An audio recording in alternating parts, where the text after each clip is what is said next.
Hello YouTube and welcome, and hopefully welcome back to Old Maryland 63 C10. This is episode 8, and in this episode we are working on Hank's tank, so stick around.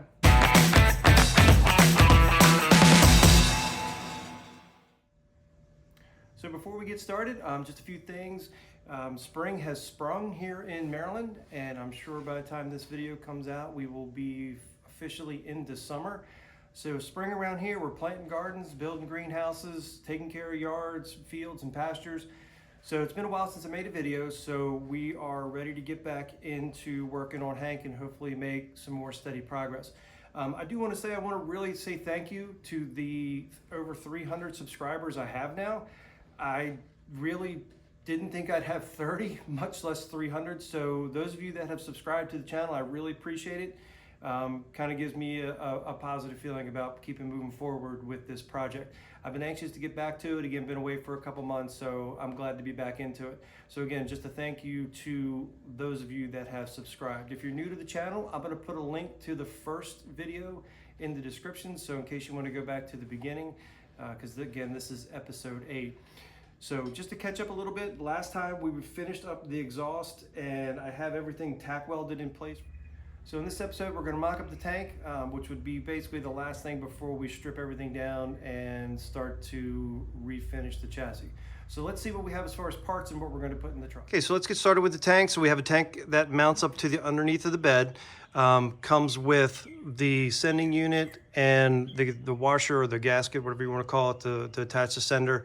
I did tape up the top of it. I had the sender in it for a while, but I taped the top up just so no junk gets in there while we're trying to mock up the tank. The tank came with these black straps to strap the tank underneath the frame of the truck, and the J bolts, of course, and other bolts and another washer. So I'm not sure if I'm going to use the straps. I might go with welding 2 nuts to a piece of steel and just bolting the tank directly to the frame. Then we have a filter from Summit that we're going to run right after the tank. And then I actually have my old Holley fuel pump, one of the red pumps off of my Camaro that I had for years. I did test, it still works, so we got to clean this up a little bit, but we're going to use an electric fuel pump back on it again. And then I bought a kit of 3/8 stainless lines that came with a couple clamps, short piece of 3/8 hose, the spring coil or whatever the protector is that goes along the lines, and I got 2 6-foot lines, and I already straightened one out. You can see it goes the length of the table. I think I'll have enough there with probably some spare left over. I will also probably use not this filter because this is an old filter, but I'll use this filter or something like this closer to the carburetor. So I went with 3/8 line instead of the standard, which I think is 5/16, just in case I ever went to a bigger, motor, maybe an LS or something like that I wanted a little bit bigger fuel. So let's go ahead and get that underneath the truck and see what we have.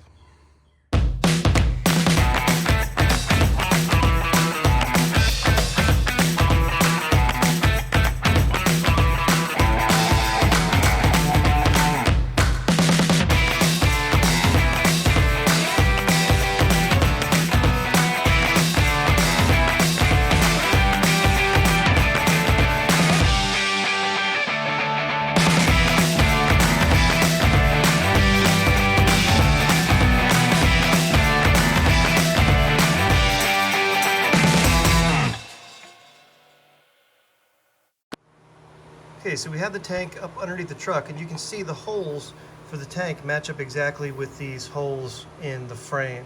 So I think what I'm going to do is I'm going to go ahead and weld nuts. I'm going to cut this bar stock down a little bit, and I'm going to weld nuts to this and then lay this inside here and then bolt the tank up to it. So I think that's the way we're going to go with this instead of using those straps. That way we're not drilling holes in the frame, we're just going to drill some holes in the flat bar stock and bolt the tank in that way. Okay, so I just cut a piece of bar stock, and what we're going to do is just kind of get this about even here and just use a set of clamps just to kind of hold it in place while I mark it, and that'll give us the holes to be able to drill. And we're going to do the same thing on the other side. So we're just going to take a marker, and this is where one's going to be.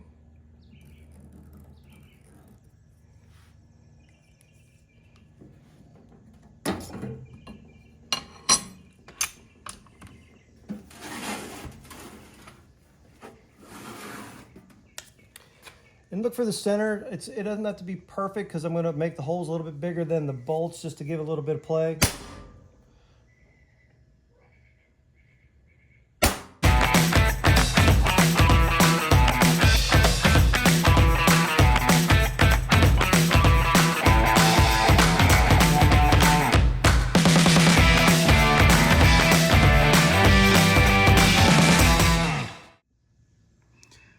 So we finished drilling out the holes, put a little chamfer on the edge of the hole just to make it a little bit neater.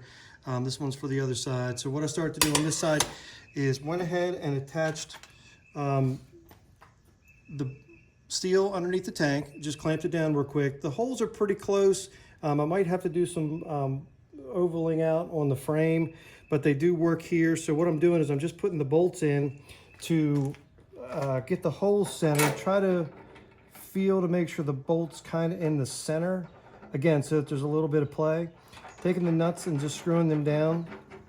And we'll do the same thing on the other side. And then we'll flip the tank over. And like I said, these are just finger tighted on here just to hold everything in place so that we can flip the tank over and then put a weld on the nuts and then finish welding the other.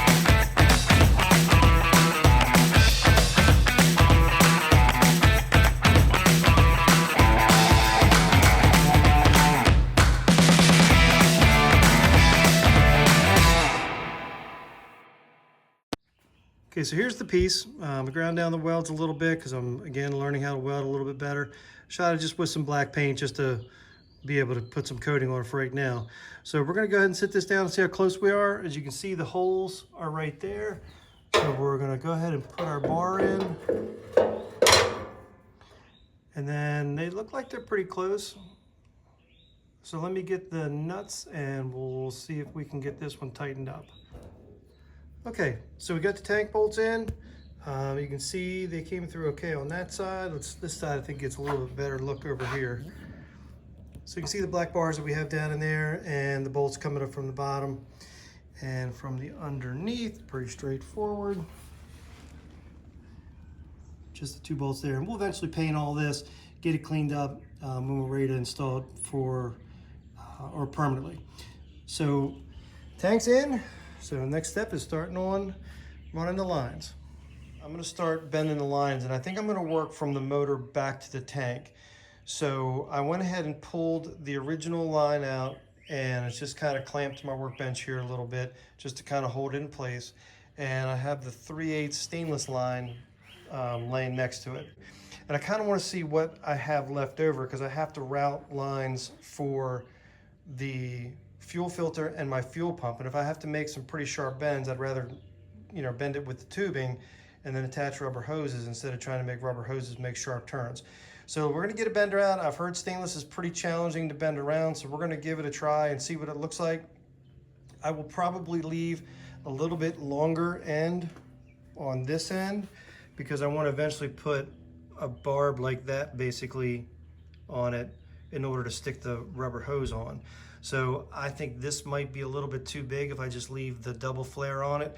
So I'm gonna make it a little bit longer on the end here in case I need to cut that off and put a flare on it. So let's see what happens. So I have the first leg of this journey done. I think I made a mistake. I was meant to say in the last little clip that I'm working from the motor back, but I think I might have said from the tank back. So obviously I'm going from the front back.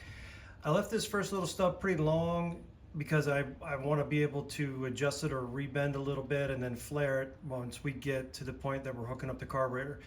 So I will save my opinion on bending this stainless steel until the end. I will say that it took a while to kind of get used to using the tool. I don't know if I had the best tool. I just rented it from my local auto parts store. I probably could have gotten a better one, but I didn't spend the money on it. So I did get it to follow along the frame rail fairly close.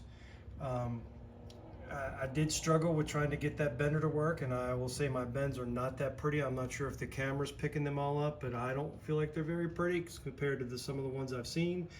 So let's pull back real quick and check it along the frame rail. So here's where we pick up where it comes the rest of the way through. I did get it in that clip right there along with the brake line. That's the factory clip, which I'll probably replace them all, but at least it's in the clip. and then I got a little jog in it right there to pull it away from the frame, which is very similar to where the brake line junction is, and I'm assuming that's just maybe to help with, you know, tightening the lines up. So I went ahead and put a same little jog in it. You can kind of see it comes out from the frame. So for the next part here, we don't have a original piece to kind of match the pattern. So I think what I'm going to do is I'm going to put this first little jog on this new piece here. It's going around.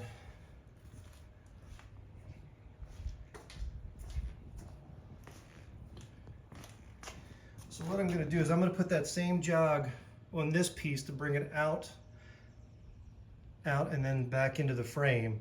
And then what I think I'm going to do is I'm going to lay it on the frame here and just try to match the angles of the frame. That might be easier because making all those little bends was a little bit of a problem, but hopefully with the rear part here, it just has to come up and then kind of break back down right about there in order to get to the fuel pump, which is hopefully going to sit right behind it. So I think that's going to be my plan. So we'll see how that works. The first thing we're going to do is put the jog in the end here to bring it away from the frame about an inch to be able to tighten the nuts down, and then we'll start putting the other bends in it. Okay, so basically what I did is I put a mark where I want to make the bend, and like I did on the other one, I'm just going to use that mark and try to put the tool in the same place both on this side of the mark, and then I'll turn it around and put it on that side of the mark. So I'll bend it to 45 degrees this way and then turn the tool around, and again start at that same mark to try to make an even bend in order to do the 45 the other way to keep it parallel. And then we'll do a 45.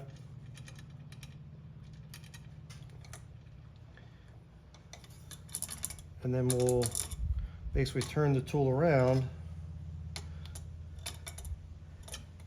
I had it right there at the beginning of the tool, and then we'll go this way 45.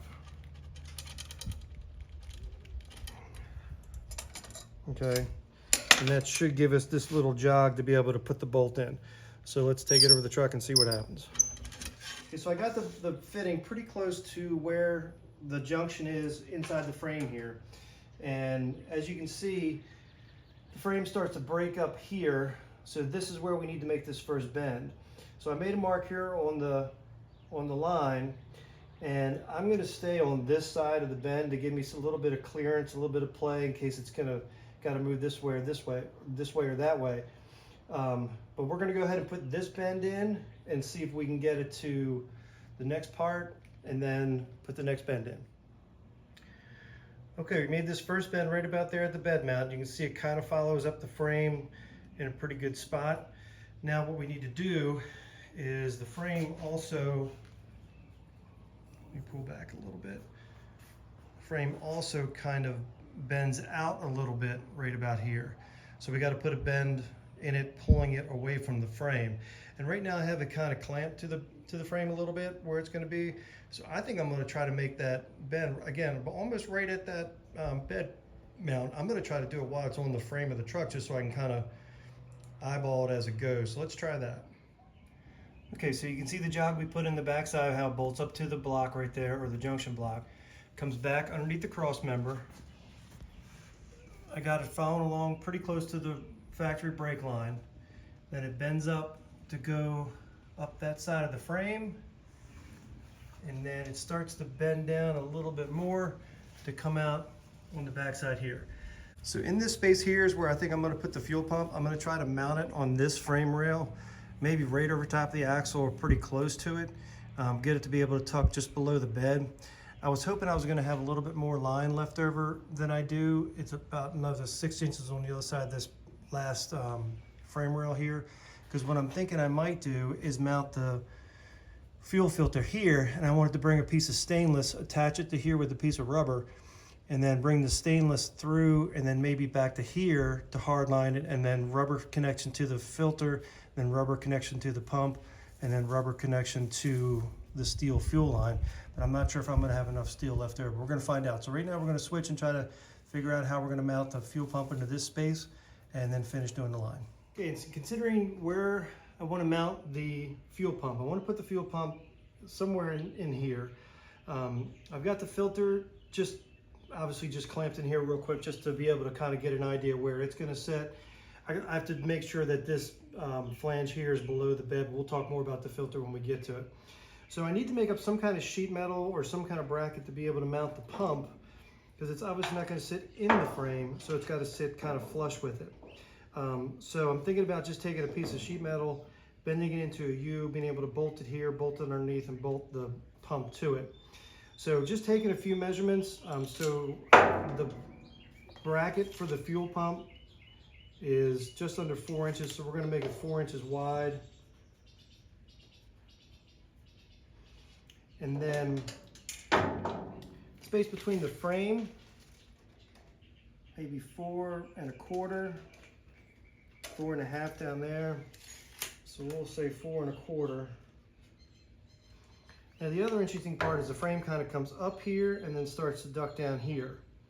So I'm hoping to stay here where it's more flat and bring it here, but I got to bring the line through to be able to connect on this side. If it's got to go in the middle, it's going to be right around this transition. So we'll just have to see how we can make that work. The depth of the flanges can be, at this point, the top flat part of the frame is about 2 3/4. And the bottom is a little bit wider. It's a full 3 inches. Actually 3 1/4 there. So I got to make the brackets a little bit wider for the bottom, or just cut them wide and then trim them back when I get them here. So my plan is to cut a rectangle, bend 2 sides over to be able to bolt the pump to, and then bolt to the frame and be able to connect the line. So let's go ahead and get a piece of sheet metal out and see if we can fab up that bracket. Okay, not sure if it's coming up on the camera because my lines are light, but basically this is the rectangle we're going to cut out, and then these 2 lines here will be the fold points. So we'll fold these in, and then in this area is where the fuel pump will mount. So let's go ahead and cut this out. I might end up bending this on my vise because it might be too hard just to clamp to my work table here and try to use a hammer to bend over. So I might just put it in my vise to be able to hopefully whack it a little bit harder. So let's go ahead and get it cut out and we'll see what we got.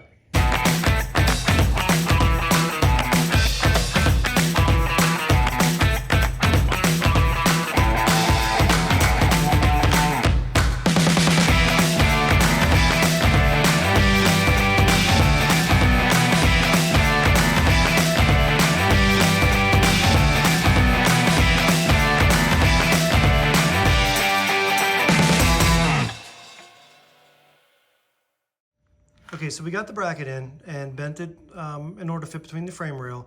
I did move it a little bit forward and a little bit backwards, so I have a little bit of flexibility with it, and it worked. Right now I'm trying to figure out where I want to place this hose or how much of an angle I want to put on it. Because it's not, I mean, it's just sitting on there now, and that's not too bad, but if I pull it any further back, I don't want it to start being able to kink.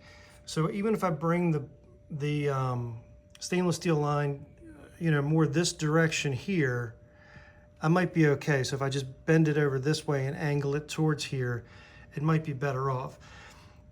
I think the fuel filter where I have it sitting is probably too close. I know that's going to be probably too close of a 90. I got the clamp in the way. Let me try it from this side. I think that fuel filter is going to have to probably move, because I think that 90-degree bend there might be a little steep. The filter might have to go that way. Again, what I'm hoping is I have enough stainless steel that I can, you know, get the stainless steel maybe to here, bring it around the frame and over, so that there's a little bit more of a hard line here going to the filter. So might do a couple measurements, see about this bend and how we want to put the rubber hose onto the fuel pump there, and then probably get this locked in. Also want to get an idea where the bed's going to sit here to make sure this is below the bed height. So still mocking up, but we're getting close. So what I've done is I've got the fuel pump mounted. I've got a short piece of hose to make that connection. I'm pretty happy with that bend. It's not too steep. You know, I think that'll be just fine where that is. The last part we need to work on is mounting the fuel filter. So I don't have the conversion fittings to go from an AN fitting to a 3/8 rubber hose barb. So I got to order those and get those in, but you can kind of see what my plan is here. So originally I was going to try to run the stainless steel a little bit closer to the tank here and bring it around and then up and then into that U-bend.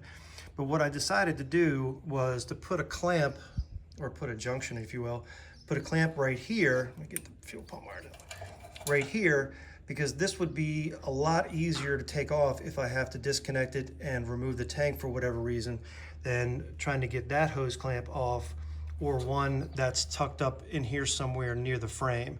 So I decided to run a rubber line through the cross member and then meet up right here and then go into this U-bend, and then I'll eventually have the AN fitting and a rubber line here to connect this, and then a rubber line to connect from here over to the fuel pump. So I need a little bit longer rubber hose, and I need the 2 AN fittings to go to hose barbs. So that'll be the last piece we have to do for the fuel lines. So that's going to wrap up this video on running the fuel lines, getting the pump, the filter, and the tank mocked up in the truck. So I said in the beginning, I kind of give some thoughts on using the stainless. Again, I use 3/8 stainless steel line, and I had read online and gotten some comments on some of the forums that, you know, stainless is pretty tough to work with. I will say I haven't done the flares on the end yet for the hose, just to catch a little bit of the hose so the hose doesn't slide off. So I'm not going to do full double flares, but I do want to put a little bit of a flare on the end so that the hose has something to grab onto. As far as bending it, doing the gentle bends along the frame rail wasn't that bad. It's definitely pretty tough stuff, and you know, there was a couple times you know, you really had to, you know, put some pressure behind it to get that hose to bend. Where I had the most problem is doing some of the tight bends. If you saw from towards the beginning of the video, the line or the end that comes up near the motor, that one's a little ugly. I'm not real crazy about that one. I might end up trying to fix that a little bit more. When I had to make the U-bend to get to the fuel filter, that was a tight bend to make. So the gentle bends aren't bad. The other place, or the other time that the stainless is pretty difficult to work with, is if you get it into the frame or get it into a spot and you want to make a slight adjustment. I couldn't just kind of bend it a little bit with my hands, using, you know, just using my hands. I had to take it back out, put the tool on it, and use the tool. Where I think, you know, the steel lines, you probably could have made those bends it's soft enough that you could do it with your hands to make the subtle bends. So it's on either end. The subtle bends were tougher with the stainless, and the more elaborate or sharp bends were harder with the stainless. So that was a little bit of a challenge, but again, a little bit of practice and constantly working at it, I got it through. So again, that's going to wrap up this video. In the next video, we're going to tidy up a few loose ends where we are right now, and then start looking at either painting or powder coating the chassis. So hopefully see you at the next one, and thanks for watching.